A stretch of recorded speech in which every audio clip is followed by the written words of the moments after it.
Hello students, brilliant study points में आपका स्वागत है। आज हम लोग इलेक्ट्रिसिटी का तीसरा पार्ट्स यानी कि कॉम्बिनेशन ऑफ रेसिस्टर्स पढ़ेंगे। तो दोस्तों, आप ऑनलाइन हमारे साथ जुड़ना चाहते हैं तो फ्लैश नंबर्स पे हमसे कांटेक्ट कीजिए और लाइव क्लासेस हमारे साथ जोड़िए। चलिए आगे हम लोग बढ़ते हुए कंटेंट्स पे आते हैं और देखते हैं रेसिस्टर्स इन सीरीज। सबसे पहला, जैसे कि कॉम्बिनेशन जो रेसिस्टर का होगा वो दो तरह का होगा, एक सीरीज और दूसरा पैरेलल। तो पहले सीरीज देखते हैं हम लोग। रेसिस्टर इन सीरीज, डेफिनेशन क्या है उसका कि resistors are said to be connected in series when there exists only one path for the flow of current and the current through each resistors is equal। यानी कि ऐसे resistors किसी combinations में जुड़ेंगे कि वो बिल्कुल वन वे फ्लो में हो और वहाँ से होकर करंट जो कंप्लीटली इक्वली पास कर जाए, तो ये सीरीज कहलाएगा। 1 to 1 जैसे कि ये जुड़े हुए हैं सारे। तो रेसिस्टर्स कब सीरीज में कहलाएंगे? जब वो एक ही पाथ में जुड़े होंगे। तो आइए अब इनको आगे चल बढ़ाते हुए देखते हैं, इनका कॉम्बिनेशन निकालते हैं कि बहुत सारे जब रेसिस्टर सीरीज में जुड़े हुए हैं तो पूरे इस सर्किट का रेसिस्टेंस यानी कि इफेक्टिव रेसिस्टेंस कहते हैं या रिजल्टेंट रेसिस्टेंस कितना होगा, उसके लिए एक डेरिवेशंस भी हम लोग निकाल लेते हैं। ये तो जान गए कि सीरीज में जुड़े हुए किसको कहेंगे, ये उनका डिफिनीशंस है और इस तरह के उसकी कॉम्बिनेशंस है। तो मान लीजिए कि ये सर्किट में जुड़ा हुआ है, जिस सर्किट से एक भी पावर्स यानी कि वोल्ट्स है बैटरी द्वारा सप्लाई हो रहा है, ये एम्पियर्स है, और आई करंट्स इन तीनों से होकर पास कर रहा है। लेकिन स्टूडेंट्स ये देखेंगे कि करंट तो सीरीज में कम्प्लीटली यहाँ देख रहे हैं, जैसे देख रहे हैं कि current through each resistor equal, बराबर ही हर रेसिस्टर से होकर पास करेगा। लेकिन पोटेंशियल डिफरेंस है वो हर रेसिस्टर्स पर अलग अलग होगा। तो हमने मान लिया कि पहले रेसिस्टर्स पे V1 है, दूसरे रेसिस्टर्स पे V2 है, तीसरे रेसिस्टर्स पे V3 है। तो इस तरह से अलग अलग रेसिस्टर्स पे अलग अलग वोल्टेज मिलेगा।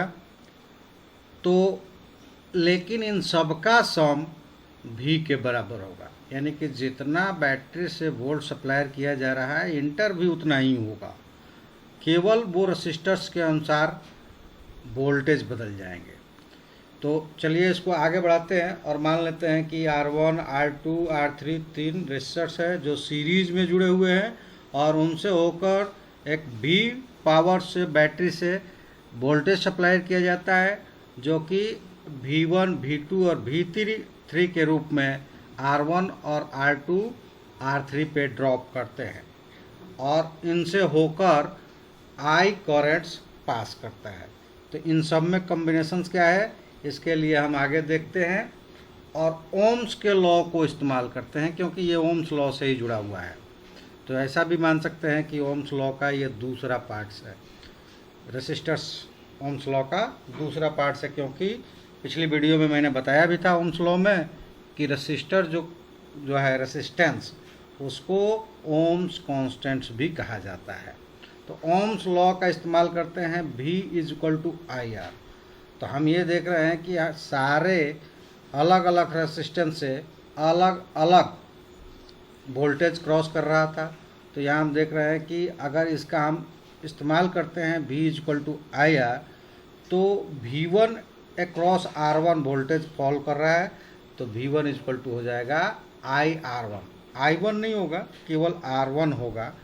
IR1, R2, R3 तीनों के पास इक्वली पास करता है। दूसरा जो V2 है वो R2 पे फॉल करता है, वो होगा V2=IR2। और उसी तरह से तीसरे रेसिस्टेंस पे V3 पोटेंशियल डिफरेंस मिलता है, तो वहाँ पे V इज इक्वल टू हो जाएगा आई आर। ओम्स के लॉ का इस्तेमाल करते हुए हम इसको निकालेंगे। और हम ये देखते हैं कि जैसे पीछे बताया भी कि चाहे ये अलग अलग रेसिस्टर्स पे अलग अलग वोल्टेज हो, लेकिन सभी का सम जो मेन वोल्टेज है यानी मेन पोटेंशियल डिफरेंस बैटरी से जो पावर सप्लाई हो रहा है उसके बराबर ही होंगे। तो हमें मिल गया V is equal to V1 plus V2 plus V3। तो ऐसी कंडीशंस को हम आगे बढ़ाते हुए देखते हैं कि ये V is equal to V1 V2 V3 में सभी की वैल्यू रख देते हैं। तो जैसे कि आपने ओम्स लॉ में देखा V is equal to I R, तो V is equal to I R हो जाएगा, V1 is equal to I R one, V2 हो जाएगा आई आर टू और V3 हो जाएगा आई आर थ्री। अब इसमें देखते हैं कि सब में I है, तो इस राइट हैंड साइड्स में I को हम कॉमन कर लेंगे तो हमें मिलेगा I bracket R1 R2 R3। तो इस तरह से देखते हैं कि I कॉमन दोनों तरफ हो रहा है तो ये कैंसिल हो जाएगा, तो I सब में से कैंसिल हो गया। तो हमारे पास एक एक्सप्रेशंस आ गया जो कि क्या मिलेगा, R इफेक्टेड, यानी कि ये जो हमने लिया था ये हमारा उस पूरे सर्किट्स का इफेक्टिव रेसिस्टेंस था। तो resistance of resulted is equal to fractional resistance sum of the individual resistance, यानी कि जितने रेसिस्टर्स होंगे उनके सारे रेसिस्टेंस का सम उस पूरे सर्किट के इफेक्टिव रेसिस्टेंस के बराबर होगा। अब यहाँ पे हमने 3 लिया है तो R1 plus R2 plus R3 हो गया, लेकिन ये इफेक्टेड रेसिस्टेंस अगर हम N ले लें तो हमें Rn is equal to R1 R2 R3 up to Rn तक मिलेगा। तो ये हमारा सीरीज में जुड़े हुए बहुत सारे रेसिस्टर्स का रिजल्टेंट रेसिस्टर्स के लिए डेरिवेशन है। तो ये सीरीज में हो गया। अब चलिए आगे पैरेलल में देखते हैं कि पैरेलल में क्या है। तो रेसिस्टर्स इन पैरेलल वो कॉम्बिनेशन किस तरह का होगा, तो उसके लिए पहले हम इसकी डेफिनेशन ले लेते हैं कि कब हम उसको कहेंगे कि ये पैरेलल है।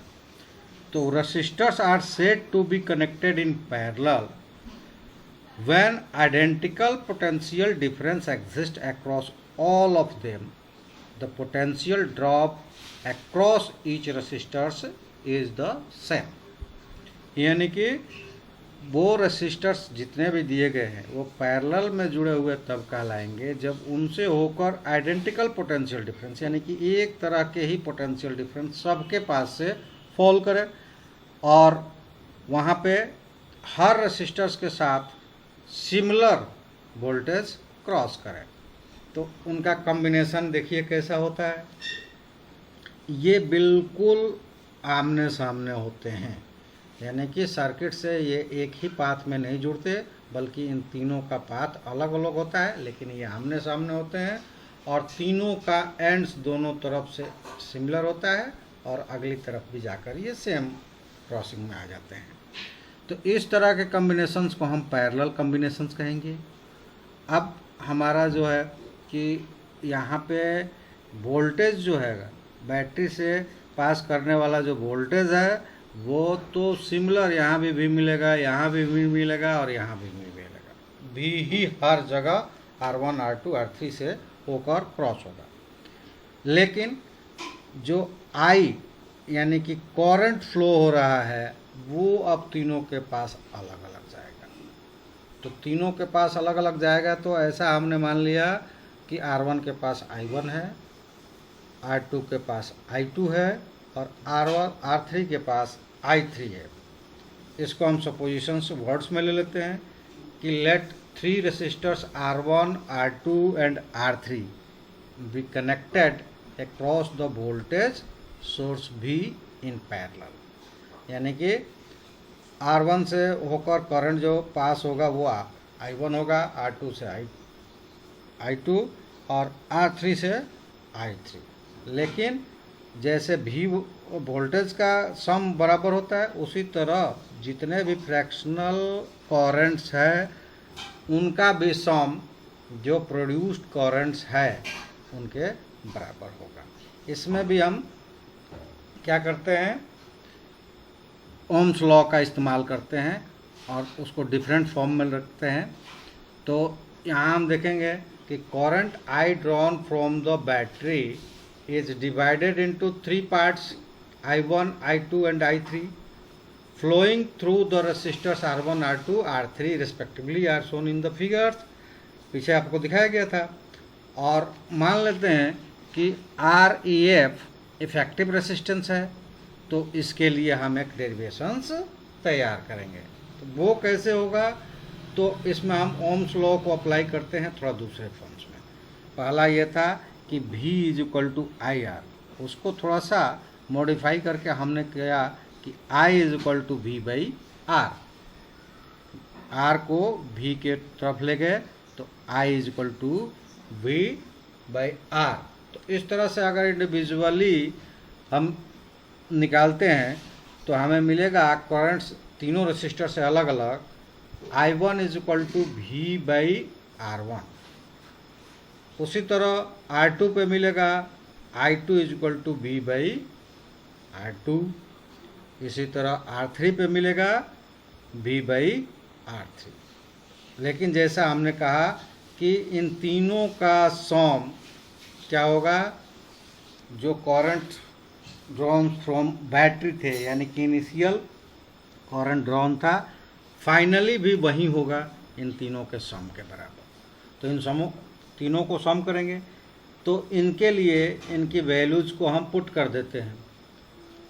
इक्वेशन फर्स्ट जो पीछे अभी आपको दिखाया गया उसमें हम I1, I2, I3 की वैल्यू को पुट करते हैं।